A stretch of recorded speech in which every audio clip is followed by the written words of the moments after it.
Hello, नमस्ते. जिज्ञासा गुरुकुलममध्ये आपलं सगळ्यांचं खूप खूप मनापासून स्वागत आहे. आज आपण एक केस स्टडी बघणार आहोत. DMIT एका मुलीचं केलं. 25 वर्ष त्या मुलीचं वय होतं. झालं एक 6 महिन्याला वर झाले तिचं DMIT करून. असंच आपण आपल्या प्लॅटफॉर्मवर पंचमहाभूत हे सेशन घेत होतो. 5th डे होता, 5वं सेशन होतं शेवटचं. आणि त्या मुलीची आई समहाऊ कुठून तरी त्या कनेक्ट झाल्या. ते त्या कोर्सचं शेवटचं सेशन होतं. त्यांनी तेवढंच एक सेशन केलं आणि माहीत नाही त्यांना काय वाईब्स, पॉझिटिव्ह वाईब्स माझ्याकडून मिळाल्या किंवा आपला जिज्ञासा गुरुकुलम प्लॅटफॉर्मवरून. आणि सेशन झालं. त्यांनी मला दुसऱ्या दिवशी सकाळी कनेक्ट झाल्या त्यांच्या बोलण्यात प्रचंड आत्मविश्वास आणि खात्री होती जिज्ञासा गुरुकुलमबद्दल. आणि त्यांना असं वाटत होतं की खूप ठिकाणी त्या जाऊन आलेल्या आहेत. त्यांना त्यांच्या समस्येचं समाधान मिळालेलं नाही आहे, पण ते इथे नक्कीच मिळेल. तर सर्वप्रथम त्या ताईंच्या माझ्याबद्दलच्या या विश्वासाला खूप खूप मनापासून ग्रॅटिट्यूड, खूप खूप धन्यवाद. की पहिलीच भेट होती त्यांची माझी. मी सेशन कंडक्ट करत होते आणि त्यांनी ते अटेंड केलेलं होतं. तर वय वर्ष 25 आहे. सो व्हिडिओ पण तसा थोडासा मोठा आहे, कारण केस पण तशी कॉम्प्लिकेटेड ती होती. तर थोडंसं समजून घ्या. तुम्हाला यातनं खूप शिकायला मिळेल आणि काय करावं, काय करू नये हे तुम्हाला लक्षात येईल. तर माझी विनंती असेल की तुम्ही प्लीज शेवटपर्यंत व्हिडिओ व्यवस्थित बघा आणि जास्तीत जास्त शेअर करा, म्हणजे अजून कोणाच्या आयुष्यात असे प्रॉब्लेम्स येऊ नये म्हणून तुमच्या एका शेअरमुळे त्यांना मदत होऊ शकते. नक्कीच चॅनलला नक्की सबस्क्राईब करा. झालं असं, त्या ताईंनी मला फोन केला आणि त्यांनी मला त्यांची परिस्थिती म्हणजे मुलीची सगळं सांगितलं. तर एकूण परिस्थिती अशी होती, त्यांचं म्हणणं असं होतं की त्यांच्या मुलीला 7-8 वर्ष झाले सायकॅट्रिस्टकडच्या गोळ्या चालू आहेत. अनेक कन्सल्टेशन त्यांनी घेतले आहेत. तर गोळ्या घेऊन पण फारसा तसा फरक नाही आहे. तिला मध्ये मध्ये त्रास होतो, अटॅक येतात, असं खूप काही त्यांनी सांगितलं. आणि त्यांचं म्हणणं असं होतं की तिला ना माणसं दिसतात. माणसं मीन्स ह्युमन बीइंग्स, ओके, चेहरे दिसतात असं तसं. मग मी विचारलं सहजच की म्हटलं जिवंत माणसं दिसतात की मेलेली माणसं दिसतात? तर म्हटले नाही नाही, मेलेली नाही, जिवंतच माणसं दिसतात. म्हटलं अच्छा, ओके, अजून काय काय होतं? तर म्हणे ती फार असं मग म्हणते की टेरेसवर जाते, मग काहीतरी बोलते. इंजिनिअरिंग झालेलं आहे, सॉफ्टवेअर इंजिनियर ती मुलगी आहे. ठीक आहे. आता झालं काय, असं खूप कन्सल्टेशन केले तिचे, खूप ठिकाणी तिला औषधं आणले, ती टॅबलेट्स तिच्या सुरू आहे, ती टॅबलेटवरच आहे. तर म्हणे डोळेवर चढवते, हातपाय गाळून देते, असं बरंच काही काही सांगितलं. आता ठीक आहे, एकंदरीत अंदाज आला होता मला. बऱ्याचशा केस स्टडी किंवा बरेचसे असे फोन येतात, ते सांगतात, आपण सॉल्व करतो. तर एकंदरीत अंदाज आला. मी त्यांना म्हटलं ठीक आहे, हरकत नाही, ऑफिसवर तिला घेऊन या, असं असं DMIT आपण तिचं करूया आणि आपल्याला ह्या सगळ्याचा रूट कॉज पण कळेल आणि हे का, म्हणजे हे कसं यावर ओव्हरकम करायचं ते पण आपल्याला कळेल. तर त्या पद्धतीने झालं की घेतले तिचे फिंगरप्रिंट्स घेतले, DMITचा रिपोर्ट रेडी झाला. आता बघा गंमत काय आहे. गंमत अशी आहे की ड्युएल पर्सनॅलिटी आहे. म्हणजे DMITमध्ये आपल्याला कळतं की प्रत्येकाच्या 2 पर्सनॅलिटीज असतात. तशा तर 10 आहेत ना. प्रत्येक नात्यामध्ये, प्रत्येक ठिकाणी, प्रत्येक परिस्थितीत आपण वेगवेगळे वागतो, रिॲक्ट होतो. समजून घेणं वेगळं असतं है ना, समजावून सांगणं वेगळं असतं आपलं प्रत्येक ठिकाणी. तर मूळ 2 पर्सनॅलिटी आहेत. तर त्यातली तिची आउटर पर्सनॅलिटी आहे कंप्लायंट, नेहमी कंप्लेंट करणारी आणि डाऊट्स बघणारी. आणि आतली पर्सनॅलिटी आहे ती स्टेडी, म्हणजे शांत. ठीक आहे. आता इथे 2 ठिकाणी स्ट्रगल तो तिचा सुरूच आहे. 2 वेगळ्या पर्सनॅलिटी असल्यामुळे स्वतःसोबत स्ट्रगल सुरू आहे. आता गंमत बघा काय काय होतं आणि काय म्हणजे रिपोर्टमध्ये काय आणि ॲक्च्युअल काय होतं. आता रिपोर्टमध्ये 2 3 4 5 6 7 ठिकाणी स्ट्रेंथ झोन आहे तिचे.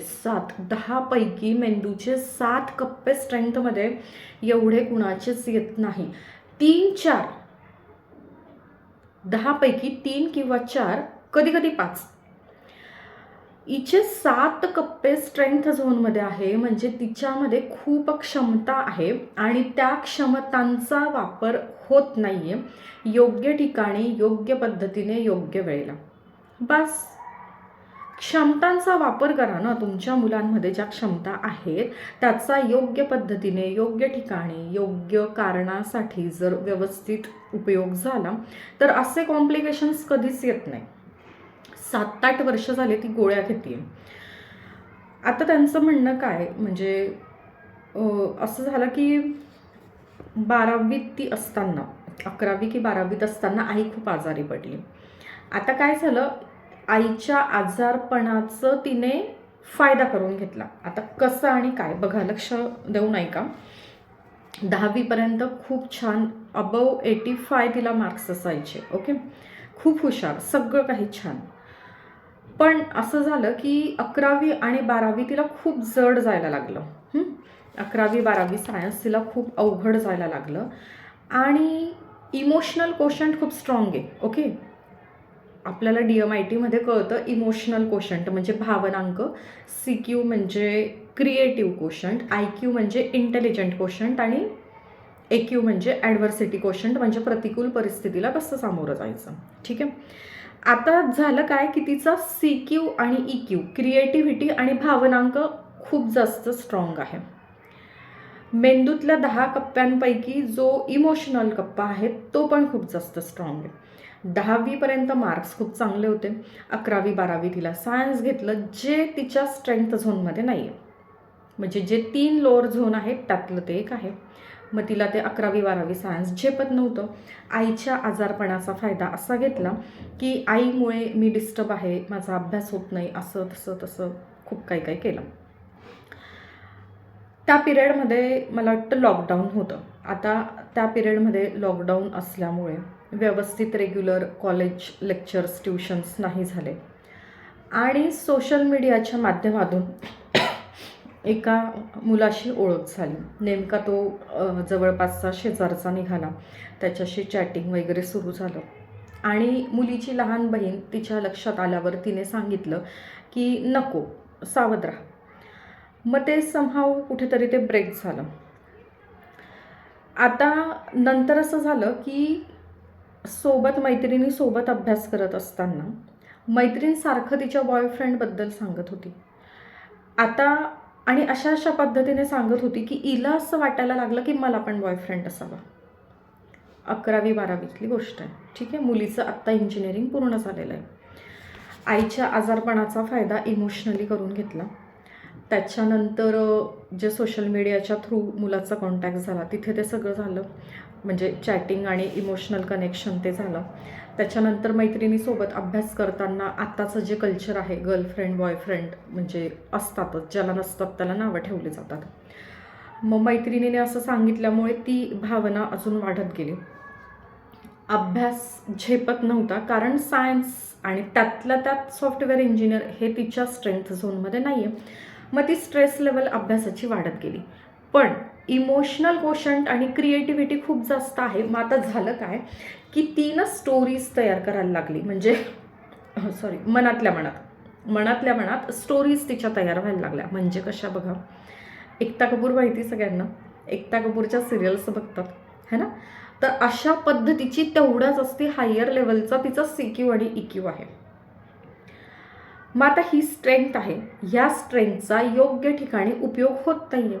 मग आता घरच्यांना काय सांगायला लागली, मला हा दिसतो, मला तो दिसतो, म्हणजे कुणीही ओके, असंच नाही की म्हणजे जेंट्स लेडीज मित्रमैत्रिणी नातलं कुणीही, मला ते असे म्हणाले, मला ते तसे म्हणाले, मग मला त्यांनी गच्चीवर भेटायला बोलवलं आहे, असं तसं अशा स्टोरीज खूप बनवल्या आणि घरच्यांना असं वाटायला लागलं हिला वेड लागलं, हिला सायकॅट्रिस्टची गरज आहे. आता नक्की होत काय होतं की ती पळवाट शोधत होती. ओके, आणि तिला जे झेपत नव्हतं अभ्यास, तर तिथे सारखं आउटर पर्सनॅलिटी काय, कंप्लायंट म्हणजे कंप्लेंट करणं, नेहमी चूक शोधणं, कमीपणा शोधणं, अपोज करणं, ह्या सगळ्या गोष्टी. मग असं करत करत त्यांनी तिला वेगवेगळ्या सायकॅट्रिस्टकडे नेलं. मग त्या गोळ्या चालू झाल्या. मग कन्सल्टेशन करू म्हणाले. कन्सल्टेशन काही झालं नाही, कारण ती लोकं शक्यतो फक्त टॅबलेट्स वगैरे देतात. पण मनातून काढणं, रूट कॉज शोधणं हे DMITमध्येच होतं. आणि DMIT असा एखादा कोर्स नाही आहे की हां मी तो कोर्स केला आणि लगेच मी ह्या केसेस सॉल्व्ह करते. नाही, DMITचा तुम्ही कोर्स करून तुम्ही केसेस कधीच नाही सॉल्व्ह करू शकत. ओके, तर त्याच्यासाठी तुम्हाला एक्सपिरियन्सची खूप गरज असते. वेगवेगळ्या लेवलचे, वेगवेगळ्या पद्धतीचे असं सगळे एक्सपिरियन्स खूप गरजेचे. म्हणजे ज्या वेळेला माझ्याकडे एखादे क्लायंट येतात, खूप क्रिटिकल आणि कॉम्प्लिकेटेड केसेस आपण सॉल्व्ह केलेल्या आहेत, तर अशा केसेस ज्या वेळेला येतात तर त्यावेळेला मला माझं स्वतःचं जे बालपण जिथून आठवतं तिथून आजपर्यंतचे माझे सगळे लाईफ एक्सपिरियन्स, लाईफ लेसन सगळे आठवतात. किंवा आपलेच नसतात ना, फक्त आपल्या आजूबाजूला तेवढ्या त्या काळामध्ये काय काय झालं सगळ्याच गोष्टी मॅटर करतात है ना. तर या सगळ्याचा उपयोग मला इथे DMITच्या थ्रू केस सॉल्व्ह करताना होत असतो. मग आता झालं असं की तिची स्ट्रेंथ आहे इमॅजिनेशन, भन्नाट. म्हणजे ती खूप चांगलं इमॅजिन करू शकते. तिथे ती तिचा भावना टाकते, तिची क्रिएटिव्हिटी टाकते. पण होतं काय, जिथे तिचा अभ्यास आहे तिथे ती कमी. आता व्हायला काय लागलं, इंजिनिअरिंग तर झालं, जसं तसं ते होऊन गेलं. आता ते का झालं ते पण सांगते. तर तिचा जो TFRC ना तो स्ट्रॉंग आहे. ओके, म्हणजे जरी तिचं इंजिनिअरिंगचे सब्जेक्ट हे स्ट्रेंथ झोनमध्ये नव्हते तरीसुद्धा तिचा जो TFRC आहे 145 हा खूप चांगला स्ट्रॉंग आहे, ज्यामुळे तिला सपोर्ट झाला अभ्यासाला आणि तिने इंजिनिअरिंग पास केलं. त्याच्यासोबत राईट ब्रेन डॉमिनन्स आहे, म्हणजे अभ्यासामध्ये क्रिएटिव्हिटी किंवा जेवढं अभ्यासलं आहे तर ते लक्षात राहणं आणि पेपरमध्ये जाऊन लिहून येणं. ठीक आहे, हे झालं. आता ती अशा पद्धतीचं वागते, म्हणजे घरामध्ये आता कसं आहे, तिचं तर इंजिनिअरिंग झालं आहे, तिच्याबरोबरीचे सगळे मुलं मुली जॉबला लागलेत. आता हिला जॉब मिळत नाही आहे. आता हिला जॉब का मिळत नाही, कारण प्रत्येक ठिकाणी ना उणीव शोधायची, कमी शोधायचं की मला मग हे आवडलं नाही, मग याचं पॅकेज चांगलं नाही, मग हे असं मग ते तसं, असं खूप काही. त्याच्यामुळे ते काही होत नाही. बाकीच्या लोकांनी जसं मिळालं, जे मिळालं ते जॉईन केलं, पुढे निघून गेले. आता ही घरातच असते बसून. आता होतं काय, लहान बहीण आत्ता इंजिनिअरिंगला आहे. आता वडील स्वतः गाडीने त्यांच्या कामानिमित्त बाहेर जात असताना त्या तिच्या लहान बहिणीला कॉलेजपर्यंत सोडतात, रिटर्न येताना घेऊन पण येतात कॉलेज कॅम्पसमध्ये. पण हिची सारखी भुनभुन त्या बहिणीच्या मागे असते किंवा आईवडिलांच्या मागे की ही कुठे चालली, कशाला चालली, काय करते. म्हणजे इतके डाऊट्स. दोघींचं रिलेशन खूप खराब झालं आहे. आणि लहान बहीण आणि आई ह्या दोघी बोलत असताना सारखं तिला ती इन्सिक्युरिटी असते किंवा असं असतं की अरे हे माझ्याबद्दल तर बोलत नसतील किंवा माझ्याबद्दल काय बोलत असतील, या पद्धतीने खूप तिच्यावर शंका घेणं, डाऊट घेणं. दोघींमध्ये खूप भांडणं होतात, मस्ती होते अक्षरशः. आणि असं पण एक आहे की त्या मुलींचे वडील, आता एवढ्या मोठ्या मुली, तर त्यांना म्हणजे असं खूप लाडाने बोलतात अजूनही त्यांच्याशी. म्हणजे आपण लहान बाळांशी, जसं 5 वर्षाच्या आतलं छोटंसं लहान बाळ आहे तर त्याच्याशी आपण किती लाडाने बोलतो, लाडात येऊन, है ना. तर अजूनही ते तसंच बोलतात. तर थोडंसं आहे ना त्यांचं मग ते बिहेवियर तसंच होतंय, अगदी लाडावलेलं राहणं, ओव्हर पॅम्परिंग झालेलं आहे आणि अजूनही होतंय.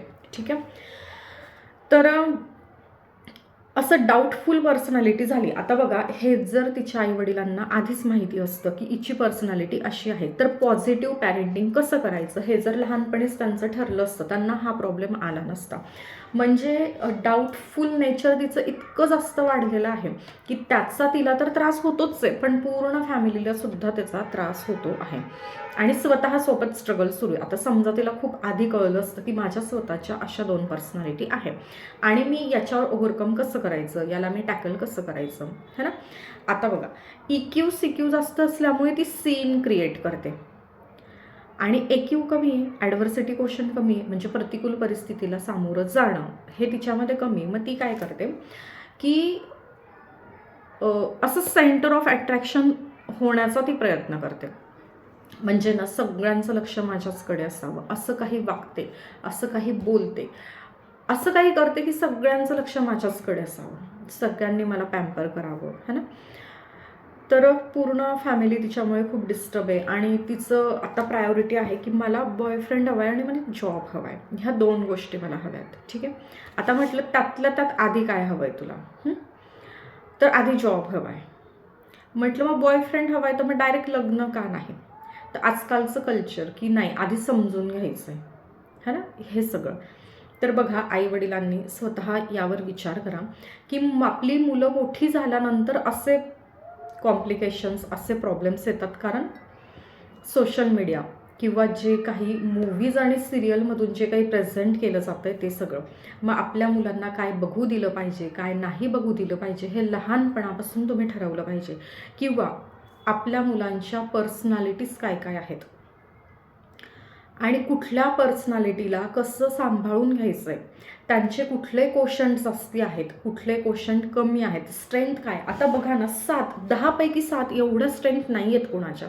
त्याच्यात TFRC पण खूप चांगला, म्हणजे क्षमता खूप आहे आणि त्या क्षमतांचा उपयोग होत नाही आहे. म्हणजे ना असं सगळ्यांचं नसतं की एवढे कप्पे स्ट्रेंथ झोनमध्ये आणि TFRC पण चांगला, म्हणजे न्यूरॉनची क्षमता चांगली. पण आपल्याकडे ज्या ज्या कॉम्प्लिकेटेड केसेस येऊन गेल्या ना त्यात सगळ्यांचं हेच झालं आहे की क्षमता जास्ती आहेत आणि त्या क्षमतांचा योग्य पद्धतीने, योग्य वेळी, योग्य तिथे उपयोग न झाल्यामुळे असे कॉम्प्लिकेशन्स लाईफमध्ये आहेत. आता झालं काय, सगळं रूट कॉज कळालं की असं का झालं आहे हिचं लाईफ. तिने स्वतःचं डिस्टर्ब केलं आहे, इतरांचं डिस्टर्ब झालं आहे. हां, एक गोष्ट मात्र खूप छान झाली. कुठली?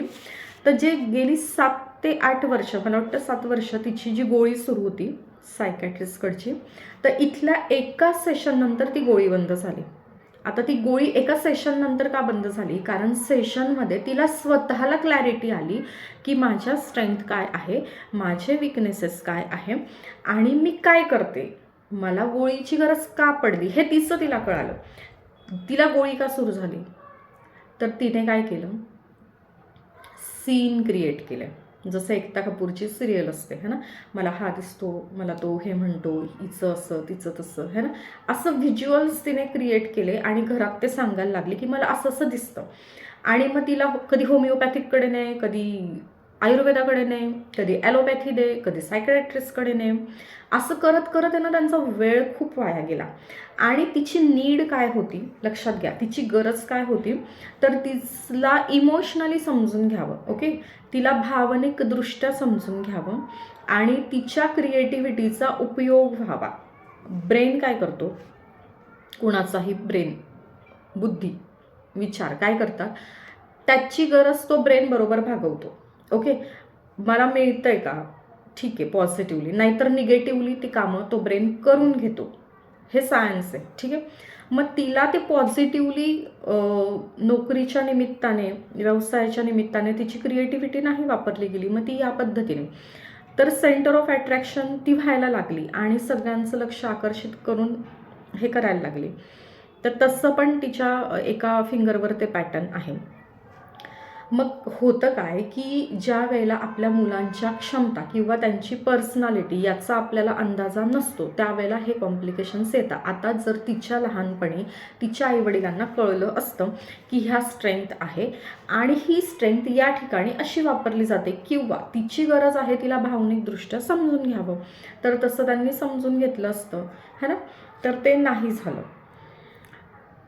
आत्ता झालं काय, तिची गोळी बंद झाली. का बंद झाली? कारण तिला कळलं.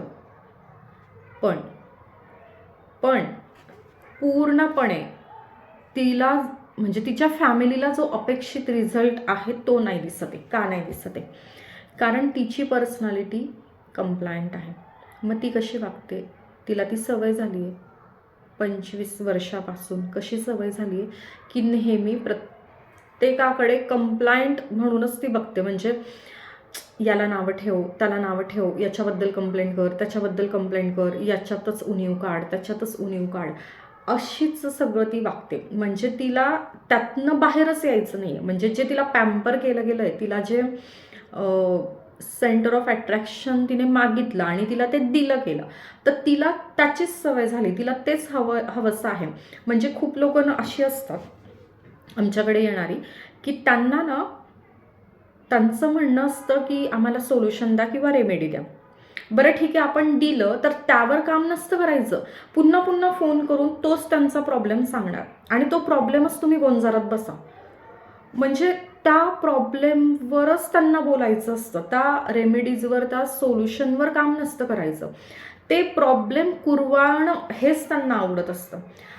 मग आता ह्या मुलीच्या बाबतीत तेच झालं. म्हणजे तिच्या आईला, वडिलांना, बहिणीला हे क्लिअर झालं की प्रॉब्लेम कुठून आला, का आला आणि तो सॉल्व कसा होतोय.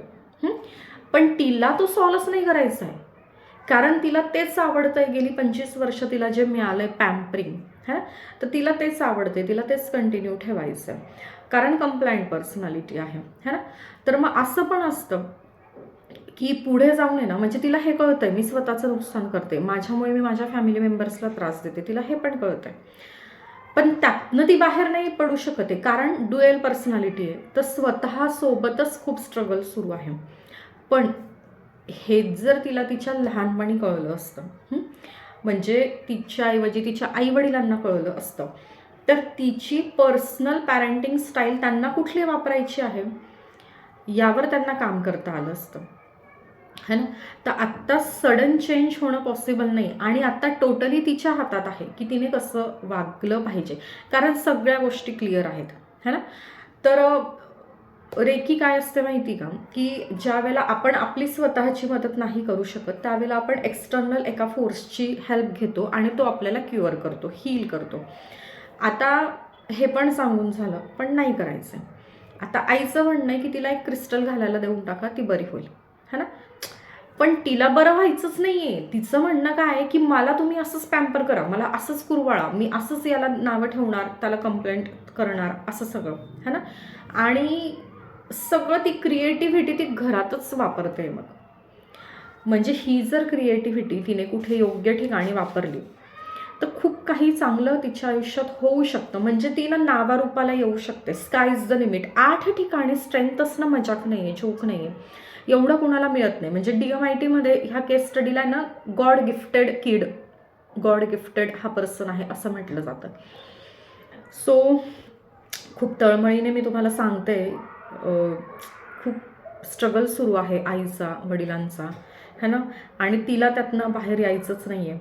आई वडील तर म्हणताय ठीक आहे लग्न करायचं का, तर मग ती तसं पण नको म्हणते, नाही मला आधी जॉब करायचा. पण जॉब पण मग प्रत्येक जॉबमध्ये उणी तुणी काढणार, है ना. तर बघा, एक लक्षात घ्या, असं मोठं झाल्यावर आहे ना खूप येतात असे प्रॉब्लेम्स किंवा अशा केसेस आपल्याकडे. खूप गरजेचं आहे मुलं, म्हणजे ना 5वीपर्यंत आहेत मुलं किंवा 4थीपर्यंत आहे ना, तेवढ्या वेळात तुम्ही त्यांची DMIT करूनच टाका, कंपल्सरी. म्हणजे आत्ता तुम्हाला तुमच्या लाईफमध्ये प्रॉब्लेम आहेत नाही आहेत मुलांच्या दृष्टीने, तो काही संबंध नाही. तुमची मुलं 4थी 5वी पण नको, 4थीपर्यंत आहे ना त्यांचं ते करूनच टाका DMIT.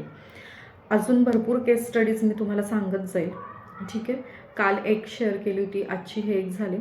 तर भरपूर वेगवेगळ्या प्रकारचे प्रॉब्लेम्स घेऊन येत आहेत आणि ते छानपैकी सॉल्व पण होत आहेत DMITमुळे. आणि सॉल्व न होण्याचं कारण पण तुम्हाला मी सांगितलेलं आहे की का नाही सॉल्व होत, है ना. तर त्यांना त्यातनं बाहेर पडायचं नाही, ती पर्सनॅलिटी तशीच आहे, ओके. तर तुम्हाला जर अजून अशा केस स्टडीज ऐकण्याला, समजून घेण्याला जर इंटरेस्ट असेल तर नक्कीच आपल्या चॅनलला तुम्ही सबस्क्राईब करा, जास्तीत जास्त लोकांपर्यंत शेअर करा. इतका वेळ मला शांतपणे ऐकून घेतलं त्याबद्दल खूप खूप मनापासून धन्यवाद. Thank you so much. Lots of gratitude, lots of love. Bye bye.